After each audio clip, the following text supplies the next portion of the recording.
Vladimir Putin is preparing his final and most powerful strike against Ukraine, hoping to end the war on his own terms. With a single salvo, Russia can launch up to 200 missiles at Ukraine, while all across Europe there is a shortage of air defense interceptors.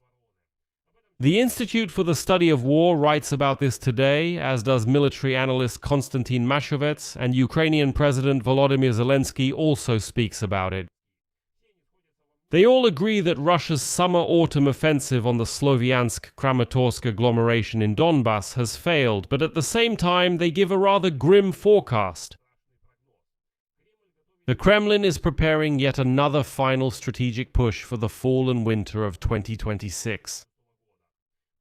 At the same time, the Washington Institute for the Study of War essentially notes that Vladimir Putin has seen a chance to break Ukraine this winter. By taking advantage of the very shortage of Patriot interceptors, the war will be prolonged until 2027 because of this. But after that, there might be a lull, since this will be the Kremlin's last push, after which there is no strategic point in continuing the fighting. In this episode, we'll break down the whole picture, from analytical forecasts to specific numbers on missiles that are already being mentioned today. In general, I'll say right away there's no need to panic too much.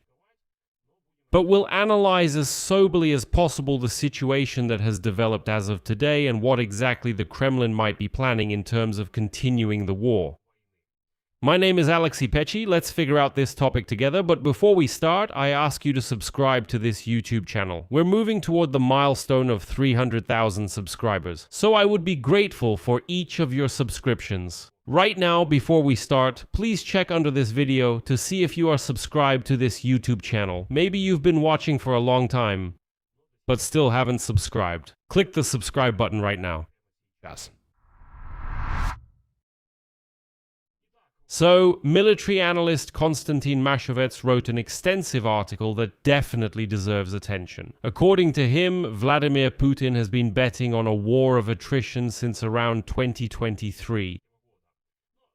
But the Kremlin's plan to win a war of attrition failed for two main reasons: the inability to cut off military and financial aid to Kiev from the West, and China's unwillingness to take a more active part in Russian aggression. It is said that Vladimir Putin really hoped that the entire West would follow Donald Trump's example and stop helping Ukraine. But Europe did not stop, or there was a calculation that Europe, at the very least, would reduce its military aid and financial aid and put Ukraine in a position where there seems to be help, but it's clearly not enough to continue the defensive war.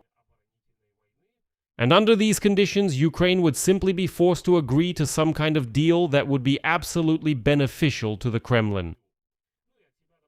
And I'd add that that's exactly why. The Ministry of Foreign Affairs of the Russian Federation has stated several times over the past 2 weeks that supposedly it is Europe that has chosen to continue the war, because it decided to continue supporting Ukraine with money and weapons. So with these statements, they are actually revealing their true intentions. Unfortunately for them, Europe has not abandoned Ukraine, continues its support, allocates credit lines, and so on. But, as Konstantin Mashovets writes, instead of admitting the failure of this war of attrition, Russia is preparing for another final strategic push. For this, the Russian aggressor is preparing for a new stage of mobilization in the Russian Federation, but of course it won't look like an open mobilization. I'll explain why a bit later.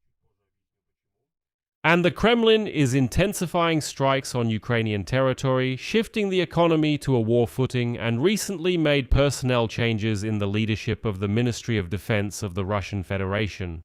Let me remind you, Putin, for example, appointed a new commander for what is essentially their counterpart to Ukraine's unmanned systems forces. Over there, they call this structure by a different name. But they also started focusing on strengthening specifically the air component and drone components. Next, I'll quote Mashovets. The Kremlin has already realized two main things about its current strategic position: prolonging its involvement in a very costly war as part of a war of attrition strategy is extremely dangerous for the Kremlin itself. Therefore, it is necessary to accelerate sharply and on a large, I would even say enormous scale. That is, the idea is that if you can't win a war of attrition, and this war of attrition is starting to hit Moscow itself, well, obviously the strikes on Russia that are happening every day now were hard to imagine in 2022 and even in 2023, and there was an expectation that we would wear Ukraine down to the point where it would surrender. But obviously the war of attrition hasn't produced results because Ukraine is getting stronger. So therefore, if you can't win in a war of attrition, you need to deliver a powerful blow to quickly shock and intimidate the enemy, and quickly force them to surrender. And the second thing, according to Mashevets, is this. The Kremlin will want to repeat a large-scale offensive. A large-scale offensive operation with new forces, with new people, and possibly in a new location. Regarding mobilization, in Russia, an order has now been given to the regions to intensify the recruitment of contract soldiers. And they stated directly, either you yourselves will find 409,000 Russian guys who are ready to go die in Ukraine, or mobilization will be announced as if there is no other way. And as of today, what is officially known? 56 regions of Russia are already paying money not to the contract soldiers themselves, but to the recruiters of contract soldiers, basically headhunters. And in some regions, these payments to recruiters have been increased tenfold. So it's possible that by October, they will still manage to catch enough Russian guys in this way to avoid declaring a general mobilization. Or it could be like what happened in Penza. Do you remember those scenes? Everyone has already started to forget about them when they were actually catching men on the streets there, but they did it more secretly, more locally, not on a nationwide scale. And that's why all Russians kind of, well, saw those scenes and just forgot about them. Against this background, the forecast from the Washington Institute for the Study of War sounds even harsher than that of the Ukrainian analyst Mashevets. According to the Institute for the Study of War, the Russian dictator Vladimir Putin will not enter into negotiations and will prolong the war until next year, because he is confident that he can take advantage of the shortage of Patriot interceptor missiles to force Ukraine to comply with his maximalist demands. Analysts write directly, the reorientation of production efforts specifically toward ballistic missiles indicates the Kremlin's intention to use the coming winter to break Ukraine's will to resist, that is, this very winter. And here it really should be noted that the Russians are now putting maximum emphasis on the production of ballistic missiles specifically because they understand that Ukraine simply has nothing to defend itself against ballistic missiles. Next is a quote from the ICW report. The Kremlin believes it can use Ukraine's shortage of interceptor missiles to avoid having to engage in substantive negotiations or make concessions on its maximalist demands. The recent sharp reduction in deliveries of Patriot missile defense systems will contribute to prolonging the war until 2027. According to analysts, Vladimir Putin's logic is as follows. Russia can win a war of attrition if and only if Russian troops maintain the initiative and continue to advance across the entire theater of operations while simultaneously shelling Ukrainian cities and infrastructure. And in this way, they will exhaust both Ukraine's ability to defend itself and Western support. Here's another quote. The shortage of Patriot missiles gives Russia the opportunity to inflict very serious damage on Ukraine in the coming winter. This in turn it will contribute to delaying meaningful negotiations and prolonging the war. At the same time, ISW predicts a specific direction of attack. Russia will increasingly target Ukraine's energy infrastructure during the winter, and in the coming weeks will begin large-scale strikes on the energy sector, specifically in Kiev, with the goal of disrupting Ukraine's efforts to strengthen its energy zones. To be continued. Now here are the specific numbers on missiles which make all these forecasts not just theory, but a description of what is already happening. Today, the commander of the Unmanned Systems Forces of the Armed Forces of Ukraine, Robert Magyar Brody, warned in an interview with the Associated Press that the Russians are planning to increase the simultaneous salvo of missiles of different types from ships, aircraft, and ground launchers to 200 missiles in a single salvo. Currently, according to him, the enemy can simultaneously launch more than 70, specifically 77 missiles of various types, in one volley 77 missiles. But according to Magyar, this number could increase to 200. Therefore, the only way to reduce their number is to strike all facilities involved in the production of these Russian missiles and the launchers. The data from Ukrainian military intelligence really confirms the scale of this production race, and here is the information from the main intelligence directorate of the Ministry of Defense of Ukraine. The Russians are capable of carrying out 3 to 4 combined attacks per month, which will include missiles of various types and drones. The targets remain Kyiv, Zaporizhia, Dnipro, and Kharkiv as centers of Ukraine's defense industrial complex. And according to the main intelligence directorate, Russia is fulfilling its missile weapons production plan at 110 to 120% of target. For a number of models, they are even exceeding all these targets. In particular, according to Ukrainian intelligence, for the Onyx and Zircon missiles, the entire annual plan was already fulfilled by August 3rd of this year. So, unfortunately, Russia has established missile production and is even exceeding its own production plans. And I want to emphasize, this is not my personal assessment. This is the assessment of Ukraine's military intelligence. The tactics of their use are also changing. It's not just about the quantity, but also about the timing of the strikes. If you noticed, over the past week, Russia has launched more than 50 ballistic missiles and has started attacking Ukraine more frequently during the daytime, aiming to achieve surprise and leave less time for Ukraine's defense forces to prepare. Another piece of evidence of the Kremlin's new tactics is the use of jet-powered drones. The spokesperson for the Air Force Command of the Armed Forces of Ukraine, Yuri Ikhnat, made the following statement. In July, Russia used 5 times more jet-powered drones than in June. They have a much higher speed than drones with internal combustion engines, like those Shaheds that Ukrainians call mopeds. And they are already out of reach for most Ukrainian interceptor drones. Their speed is limited to about 300 kilometers per hour, although just recently those very interceptor drones were presented, the jet-powered interceptor drones, which can actually shoot down those very same Russian jet-powered drones. On top of that, there's a new, even more alarming threat. This is the Russian satellite constellation Rassvet. It's their equivalent of Starlink. Advisor to the President of Ukraine on radio engineering and technology, Serhiy Flash Beskresnov, warned that after the deployment of this network, the equivalent of Starlink, the Russians will be able to attack all of Ukraine with drones controlled in real time. But let me remind you that at the same time, Ukraine currently cannot use Starlink for real-time control of drones over Russia.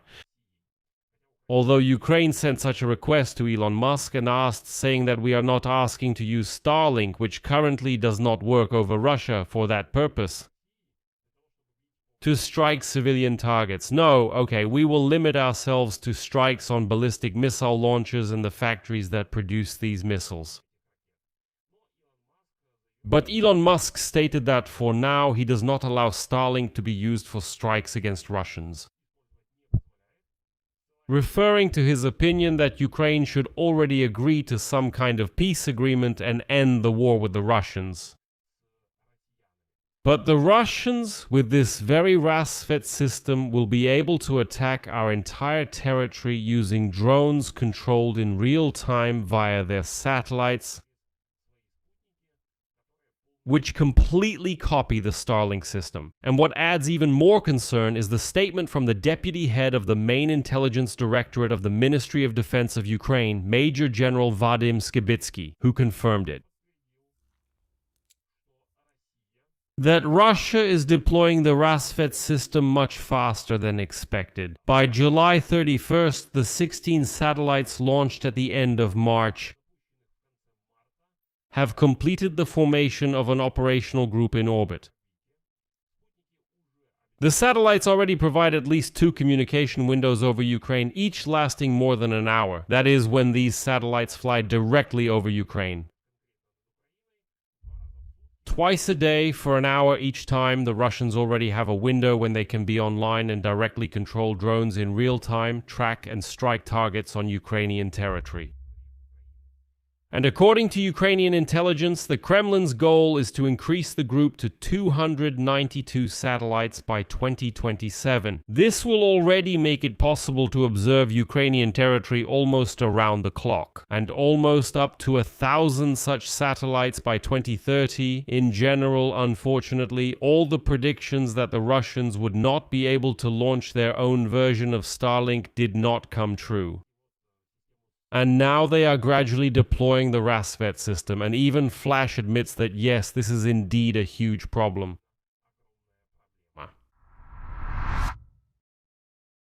So now, let's go ahead and discuss the real problems Ukraine is facing because of all this. The situation with Ukrainian ballistic defense is complicated. The only system in Ukraine's arsenal against ballistic missiles is the Patriot system, and there is a critical shortage of its interceptors. It's telling that at some point Ukraine completely stopped publicly reporting exactly how many missiles Russia uses during attacks. This shift in itself shows how sensitive this information is. And in the latest reports, the Ukrainian Air Force doesn't say how many missiles were launched or how many of them were shot down. The only thing they don't report is the number of drones, and unfortunately it should be noted that there were previous reports stating that the Ukrainian Air Force is unable to shoot down any ballistic missiles, because there simply aren't enough interceptor missiles. According to Ukrainian sources, Europe itself also lacks enough missiles. The Allies physically cannot cover Ukraine's shortage of Patriot missiles because they themselves have limited stockpiles. And as you know, the Americans have depleted their own stockpiles. What comes off the production line is immediately supplied to cover the shortage in the American army, not the European one. That's why the Europeans are holding on to what they have, because they're afraid they might need it themselves. At the same time, North Korea continues to arm Russia with ballistic missiles, the KN-23 and KN-24, which are highly inaccurate. And if you remember, in July there was an incident when a North Korean ballistic missile hit a house near Kryvyi Rih, a private house, where it killed an entire family. It turned out that this missile deviated as much as 15 kilometers from its target and hit this residential house. And here are the latest news on this matter. Volodymyr Zelensky personally confirmed both the scale of the escalation and its nature, commenting on another night attack on August 11. In Kherson and Kharkiv, substations were hit, there are power outages, and strikes also targeted Donetsk, Dnipropetrovsk, and Mykolaiv regions. In addition to missiles, more than 120 drones hit Ukraine, most of which were actually jet-powered Shahed drones, and now I'll quote Zelensky. Every step Russia takes, ramping up ballistic missile production, bringing in North Korean resources, preparing for mobilization, all of this shows that Moscow is preparing not for peace, but for escalation.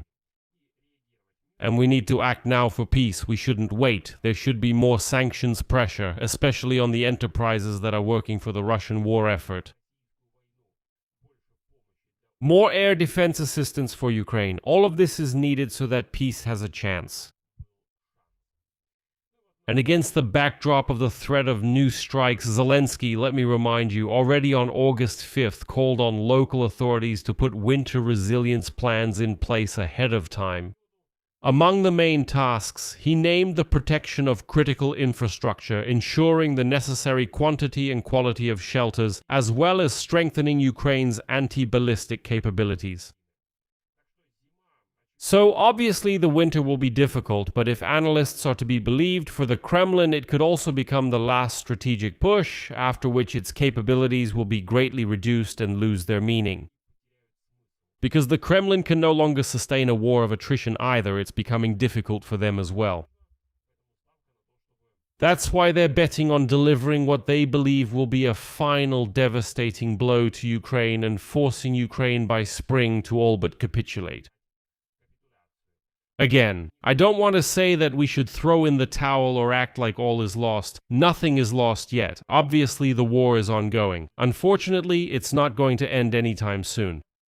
So it's just better to understand what to prepare for rather than cling to rosy illusions. And, excuse me, I won't say who said it, but there were claims that Russia would soon run out of missiles, that they only had 10 or 20 left. No, they still have them, and as the deputy head of intelligence already said, they have more than enough. Unfortunately, the Russians are ahead. They're even ahead of their own plans for producing these missiles. That's why they're going to focus on striking Ukrainian cities with these missiles as much as possible. So I'll leave it at that. Friends, please be sure to share your opinions and conclusions in the comments under this episode. Subscribe to this channel, like the episode, and don't forget to hit the bell. And friends, if you want to support the work of an independent YouTube channel so you can keep getting information like this, open and without any rose-colored glasses, you can support this channel financially with any donation using the links and details in the description of this video, or by becoming a sponsor directly on the YouTube platform. Just click the join button under this video and choose any support option that's convenient for you. That's all for now. Take care of yourselves. Goodbye, everyone.